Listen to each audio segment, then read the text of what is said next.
Well, to talk more about that, we're joined by Major John Spencer, Chair of Urban Warfare Studies at the Modern War Institute and the author of Understanding Urban Warfare. Thank you very much indeed for being with us. And we are getting more details about how this daring raid went off. Special forces managed to get to the hostages, killed 3 terrorists, the terrorists who were holding them, and then the Israeli Air Force came in to cover them so they were able to escape. I mean, Israel has been told numerous times that it wouldn't be able to do this, and it has.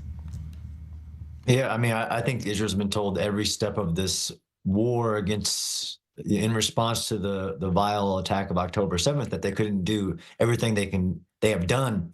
And as a scholar of these type of operations in dense urban combat, the challenges did seem insurmountable. So it's amazing that they did this hostage rescue involving so many elements of intelligence, police, army, tanks, helicopters.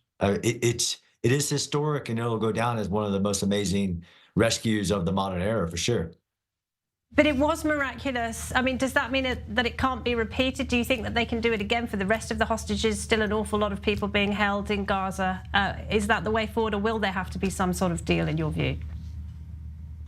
I do. I think that this shows that the military pressure and the military operation led to actionable intelligence in which an operation could be done. I don't think you could say that all the hostages could be rescued in this way, but that the continuing to clear urban areas with intelligence, and the fact that the hostages are in southern Gaza. But I'm not saying that a hostage negotiation isn't also an alternative, but Hamas is shown as not being a reasonable negotiator in that process, and really to achieve Israel's 2 strategic objectives: bring the hostages home, dismantle Hamas military capabilities, that the military operations have shown to be achieving those goals. Israel has also been warned repeatedly from its allies as well as its enemies not to proceed with the offensive in Rafah at all, simply because there are so many Gazan civilians sheltering there. Do you think Israel can still achieve its war aims without harming civilians? I mean, there is no such thing as a bloodless war, but I think Israel has really, and I've written about this, implemented more steps to prevent civilian harm in urban warfare than any other country of the world. And it will continue to do that in this very sensitive area, but you can't achieve the last 2 objectives, I don't think, without clearing those. But they have to be very careful, to include with the civilian evacuations, to get civilians out of harm's way in every feasible precaution that can be taken. How does Israel's war with Hamas compare with other battles historically? Is anything comparable to the challenges the IDF is facing right now in Gaza? Interestingly, I just published an article this morning on Newsweek. There is no comparison. You could compare some elements of an entrenched enemy who uses the law of war against the attacking enemy, but just by the number of tunnels, the number of rockets coming out of the combat area, the number of hostages, there is no war comparison in the history of war. I can give you some comparisons, and they're not pretty, like the 1945 Battle of Manila, or even elements of like the Battle of Mosul, but there is no comparison, and this is historic.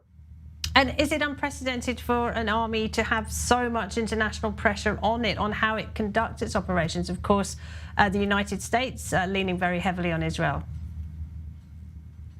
No, I actually, unfortunately, think this is historic too, but not unique to Israel. Even if you look back at Israel's history in responding in self-defense during the 6-Day War, the Yom Kippur War, that international pressure was there. But because of modern technologies like social media and the divisiveness of the Israel-Palestine issue, is that we have seen a historic misinterpretation of what's going on the battlefield, and criticism when a military who follows the law of war is doing it.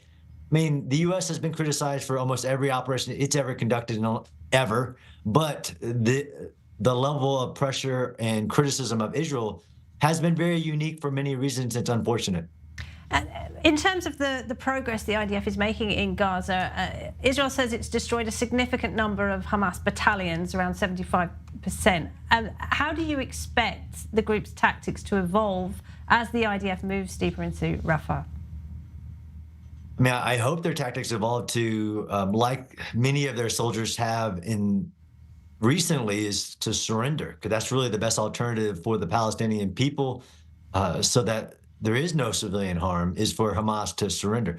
I don't know how much more their tactics can evolve. We have seen the IDF evolve their tactics to different approaches to limit civilian harm and to determine through intelligence where those remaining Hamas members are, to include Hamas leadership, which is believed to be in southern Gaza as well.